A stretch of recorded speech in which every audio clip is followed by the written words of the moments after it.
More about the person that Mme Molewa was. We're joined by a spokesperson, Albi Modise. Albi, thank you very much indeed for your time. Firstly, condolences to you and your colleagues. This must be a very, very difficult time for you. Look, most South Africans will know the minister as being the minister as well as a political head. But beyond the glare of the media, who was she? She was mother to her kids.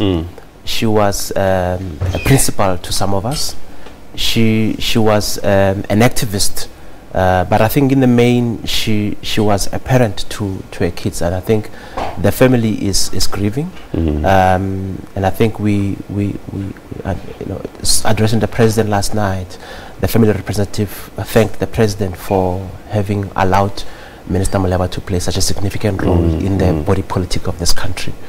But also that Minister President also thanked the family for having shared Mme Molewa with South Africa, with the global community, because of the work that she continued to do globally on climate change, sustainable development, and other key areas. Talk to us about her role globally in terms of her work. She was passionate about the causes such as anti-rhino poaching, climate change. What was her reputation internationally? She was well respected. Blaine, in July, France accorded Minister Molewa the Legion of Honor. Now that's a respect, or that's an honor that France bestow on individuals who've shown impeccable credentials, but also who've contributed immensely to the global politics, but also her role specifically was on the Paris Agreement. In the broader international community, within the UNFCCC climate change space, she's well respected. Her views were always sought. And South Africa having hosted COP17 climate change, our role in ensuring that we began the building blocks that gave birth to the Paris Agreement. Her work in that space will be sorely missed. And I think in the broader, the basic countries, Brazil, South Africa, India, and China space, her work in terms of championing the cause for developing countries in the broader discussions around climate change, in recognition of the fact that ultimately the inclement nature of climate change will be felt by poorer countries. And she was at the forefront of making sure that the principle of common but differentiated was adhered to, but at the same time to ensure that the poorest of the poor are in most ways ameliorated from the inclement climate change. So she was a champion of our green agenda as a country at a global level. The Paris Climate Change Agreement is seen as important because it pushes back some of the effects of climate change, isn't it? I wonder what her reaction was when the US President Donald Trump showed his intention to leave this agreement. Look, she was shocked. She was shocked, and she, at that time, I remember we came into the studio to speak to you. It was on World Environment Day last year, and where she actually said she would urge the Americans to use the multilateral platforms as an instrument to get global consensus on climate change. But earlier on you spoke about the rhino, and it's quite interesting, Blaine, that Minister passed away on World Rhino Day. A day before we issued a statement that showed that we have experienced a drop in terms of rhino poaching activities in the country. Her work in broader global conservation space. Just 3 years ago, we hosted the Convention on International Trade in Endangered Species, CITES, in Sandton. Her views were also sought in terms of making sure that endangered species were listed on the CITES program, but also that South Africa, being the home of the biggest rhino population, continues to play an active role in sharing its experience, but at the same time sharing some of its rhino stock. Just a few months ago, we sent some of our rhino population to Chad, and she championed and led that program with the blessings of the president. So this is someone who, in the broader environment space, from sustainable development agenda, she was supposed to actually have been part of the president's team that's currently in New York for United Nations General Assembly, because the issues of climate change, sustainable development, the issues of poverty, and the SDGs are part of the program, and she's a very instrumental part in making sure that the environment portfolio plays a central role in that space. I mean, historically, people are used to think environment was a portfolio that you could just put on the fringes. On her watch, under her leadership, we have seen how at home we were even able to come up with the National Climate Change Response Policy, the first of its kind. As I'm talking to you right now, the process has been underway to get Cabinet to approve the Climate Change an Act. Yeah. So her work in that space continued to speak volumes about her activism. And I need to mention the fact that what people may not realize was that that minister worked until the wee hours of the morning. Right. She never slept. I mean, give us some examples. If I can tell you, when every time when you had to write a budget speech, a day before, you'd have different versions from all over, right? 20, 40, 80 pages from different sectors. And the evening before, would assemble at her house, few of us, laptops close, and she would start pulling everything together.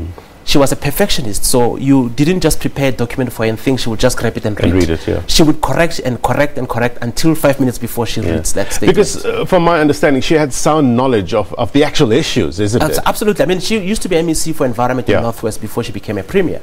So she... And I think the president's remarks last night captured it all.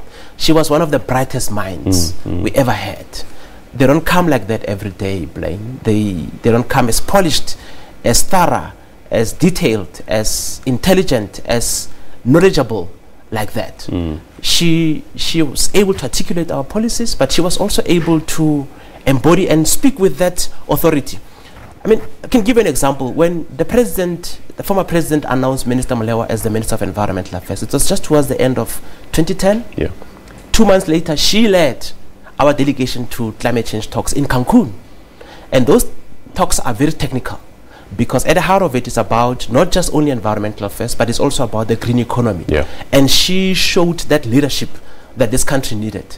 And I think sometimes we take it for granted that our political principals don't seem to have a sound knowledge of this area. So I can tell you that minister understood everything about this portfolio. And each time you gave an interview about the broad work of government, she was able to even fuse, for an example, how your climate change response strategy is linked to the broader economic development of the country.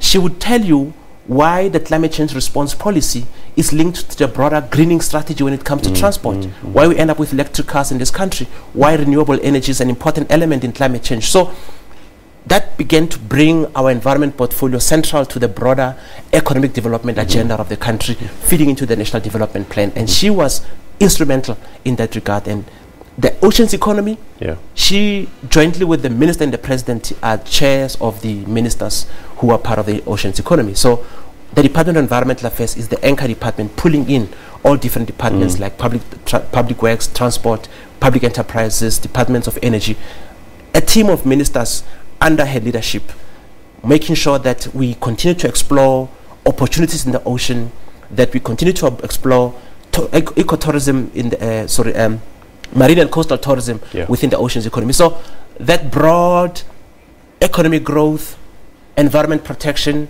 sustainable development agenda, and she was always an ardent believer in the 3 pillars of economic development, social development, but also sustainable environmental protection. Albi, what was her relationship with environmental activists? In particular, we're talking about rhino poaching, anti-rhino poaching. In terms of her tenure as minister, what practically has she done in order to put paid to the scourge of rhino poaching? We currently have an integrated strategic management approach on rhino poaching. That approach is an approach that says rhino poaching as we currently experience in this country, it's as a result of, firstly, illicit wildlife trade that's happening globally. Secondly, that it's a crime, right? So it means we need to bring police force in there, and that you need to bring in the departments like social development, because most of the time communities where all of these poaching activities happen, it's in very impoverished communities where nothing happens, where big syndicates come and recruit from there. But also she was a firm believer in an integrated approach.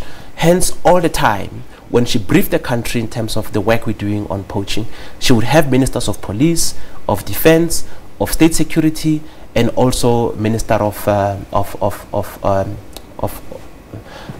Sometimes we have Minister of Social Development. So we would work as a team, largely because we realize the fact that ours is a portfolio of conservation. But when criminality creeps in, it's important for us to work together. And she championed that cause. She was at the forefront of making sure that we engage with the NGOs. Often it was a very difficult space because our policy of sustainable use, sometimes some of the NGOs don't agree with it. And it was a very difficult space, but she was able to manage it in a very professional way. That at the ultimate end was ensuring that we conserve the rhino, but at the same time we ensure that we leave the legacy for generations to come. So it was a policy position that was always based on the sustainable utilization of natural resources. And I must say, she played that central role of making sure that we, over the past 4 years, experienced what we experienced, a drop in terms of the rhinos poached. I know that this might be a difficult thing to touch on, but what were some of the circumstances surrounding her death? Well, the family released a statement. Minister Molewa went to China. She was part of the president's state visit to China. She then had a public lecture, which is linked to climate change, after a state visit in China. Arrived back in the country just about 2 weeks ago, and she was unwell. She had to be rushed to hospital, where she had been the past 2 weeks or thereabouts, until she lost the battle to remain with us yesterday morning. So the family has released a statement expressing support, appreciation of the messages of condolences received, and I think we will allow the family to unpack further later on when they come out. Would you be able? Are you in a position to tell us whether she picked up something in China? Well, we can't say. I mean, when it comes to the human body, you'd never know, because she was in Kenya just before that. So it would be very difficult for one to find a causal relationship between that and China. We would allow those who are best experienced in that space to guide and lead us on that one. Albi, what are some of your fond memories of the minister? Blaine, we worked together for full 8 years. I remember the first assignment I had with her was in Cancun in Mexico. And like I said, I mean, minister was a slave driver. She just never slept. I mean, I remember we had to work on an opinion piece on climate change, and we worked on it until the early hours of the morning. And climate change talks started at 7 o'clock, so there was about 2 hours of sleep. But she always made sure that she stand at the forefront of making sure that our policy position as South Africa is articulated, but broadly the African agenda at those talks is also deposited into the system. But I think also the memories I have of her is of a mother. You would go on international trips, you would work the whole day, and in the evening she would call and say, "Team, let's have dinner together." And that's where you'll sit down together and talk about life, about work, and just those simple things that sometimes you forget to think about when you carry out your duties. So I think for me, it was 8 years of learning. It was, sometimes we didn't agree on certain things, like it happens in all professional relationships, but we understood that the bigger vision was much bigger than all of us, and the vision was that of making sure that as part of her responsibility given by the president of ensuring that at the political level she manages the sustainable development goals and agenda of this country, our job as communicators was to ensure that we put out the messages out there, and that South Africans ultimately understand what this is all about. So it's been 8 full years of learning,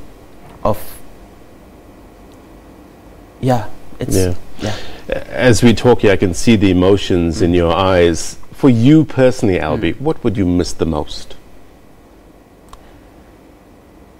Blaine, she was a hard worker. I mean, when you see a political principal who moves from one meeting to the other, who after moving from meeting catches a flight to go to New York, arrives in the meeting from New York and moving to another meeting with no complaint of jet lag, then you realize that you don't have a reason to complain about being tired. So she was that workaholic who would move from one meeting to the other. So those who had to support her, like ourselves, we have to make sure that we pick up the tempo. That motivated, yeah. Yes. Yeah. And but I think the one thing that I would always remember is the willingness to sit you down and to mentor you. And in her work, I mean, you know, you should want to make sure that our messages in terms of communication is nicely woven within the broad agenda of government. So when the city of Johannesburg launches the Rea Vaya, it was not just about buses. For Minister Molewa, it was about ensuring that we reduce the carbon emissions in this country by introducing public transport system, and that spoke to the climate change response policy. So all of these projects that may seem smaller and very unrelated, Minister was able to find a way of bringing them in such a way that we would be able to articulate them within the broader climate change response policy and the green agenda of the country. As we wrap up, Albi, any details with regards to memorial services? Well, we will get some more information later today. I do know that there's a meeting, as I'm talking to you right now, that should be happening at the Union Buildings, where, because she's been accorded official funeral, so planning is going to be jointly with the presidency, working closely with the GCIS, and we will communicate further information as the day progresses. And all of those related points. Once again, condolences to you and your colleagues in the loss of, well, it's a great loss, isn't it? Spokesperson Albi Modise, talking to us about the life and times of Edna Molewa. Let's take a bit of a break.